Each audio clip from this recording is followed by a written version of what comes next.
بسم الله الرحمن الرحيم والله سم እጅግ በጣም ሩህሩህ በጣም አዛኝ በሆነው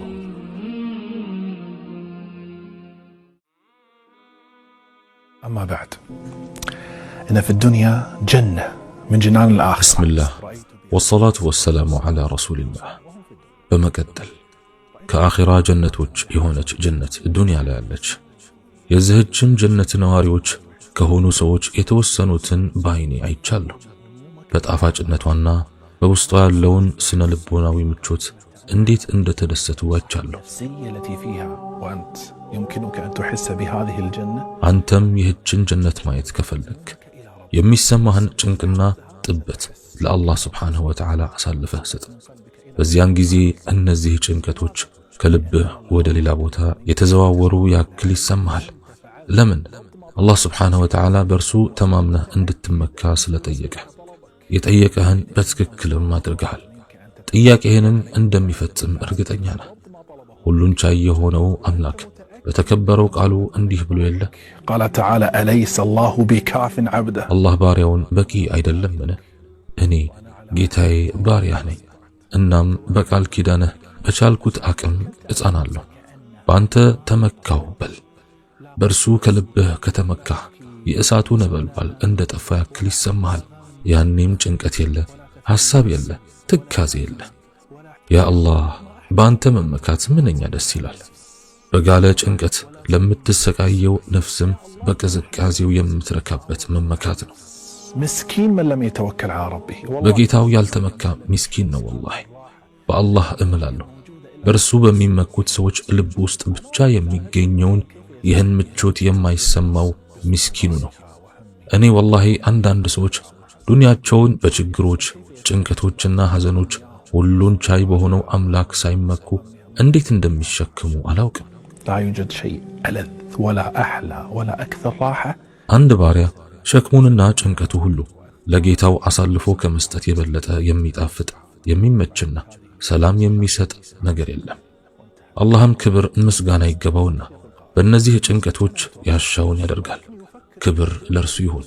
አለቀ። አንዳንዶች ምን ሊሉ ይችላሉ? እኔ በአላህ እመካለሁ፣ ነገር ግን ስለሚያሳስበኝ ጉዳይ አስባለሁ።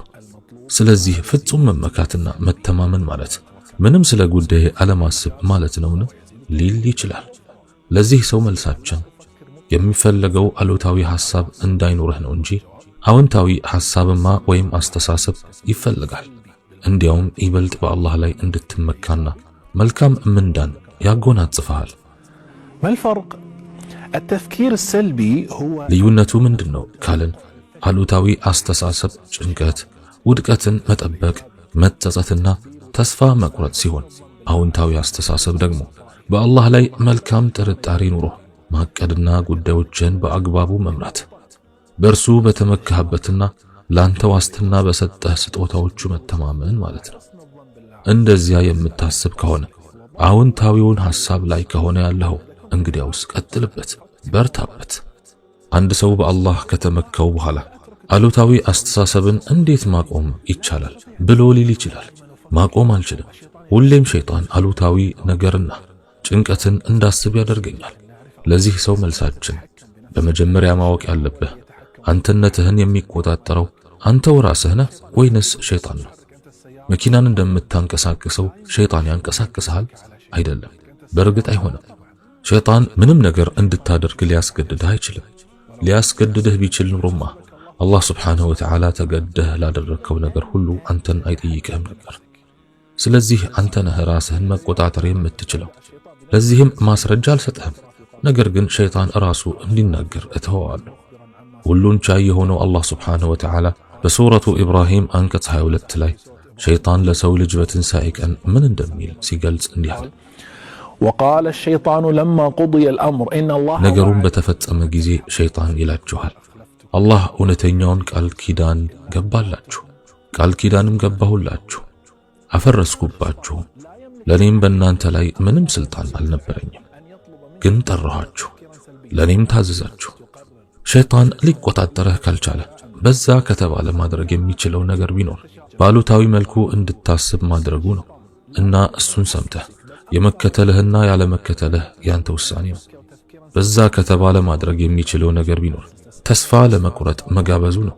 ወሳኙ ደግሞ አንተ ነህ። ተስፋ ለመቁረጥ ትታዘዘዋለህ ወይንስ አትታዘዘውም? ነገር ግን እሱ የማስገደድ ስልጣን የለውም። አንተ ከፈለክ ጥያቄውን ተቀብለህ ልጨነቅ ካልክ ውሳኔው ያንተ ነው። የሸይጣን አሉታዊ ሐሳቦችን እንድታስብ መጋበዙን እምብኝ ካልክ አሁንም አንተ ነህ መወሰን የምትችለው። ስለዚህ ምን ጊዜም በስተመጨረሻ ውሳኔው ባንተ እጅ ነው እንጂ በሸይጣን እጅ አይደለም። تدري ما هو السر؟ ያካሄዱ ሚስጥር እንዴት እንደሆነ ግን ታውቃላችሁ? ያሉታዊ አስተሳሰቦች አጀማመር ወይም መግቢያዎች አይሳካልህም፣ እንዲህ ሊሆን ይችላል፣ የሚጎዳህ ነገር ሊከሰት ይችላል ይላል። እኛም መልእክቶቹን ተቀብለን እንተገብረዋለን። ሸይጣንን በአይናችን ሳናየው ሐሳቦቹን ከእርሱ ጋር እንለዋወጣለን። ማስቆም እኮ ግን እንችል ነበር፣ ነገር ግን አናደርገው። ሸይጣንም ጉዳዩ በእጃችን እንደሆነ ያውቃል። ይህንንም ሚስጥር እንድናውቅ አይፈልግም። ስለዚህ እንደማትችል ሊያሳምንህ ይሞክራል። ለምን? ለሱ እጅ እንድትሰጥና ለሚያቀብልህ ሐሳቦች እንድትመክት ስለማይፈልግ በእነኚህ አሉታዊ ሐሳቦች እንድትመቻች ያደርግሃል። ከዚያም በልብህ እንዳሻው ካለምንም ተቃውሞ ይዘዋወራል። ይህ ክስረት ነው። ወላሂ በቀላሉ እኮ እሱን ማሸነፍ እንችላለን። አላህም ስብሓንሁ ወተዓላ እንዲህ ብሎ ያለ إن كيد الشيطان كان ضعيفا የሸይጣን ተንኮል ደካማ ነውና። ነገር ግን በሚያሳዝነው መልኩ ብዙ ጊዜ አንዋጋም። ከጦርነቱ በፊት እጅ በመስጠት እንሸነፋለን። ይህም የዚህ ደካማ የሆነው ሸይጣን ዘዴ ነው። ትህትና በእጅህ እንዳልሆነ ሁል ጊዜ ያሳምንሃል። የለመድከውን ኃጢአት መተው በእጅህ እንዳልሆነ ሁል ጊዜ ያሳምንሃል። ቁጣን ማስወገድ በእጅህ እንዳልሆነ ሁል ጊዜ ያሳምንሃል።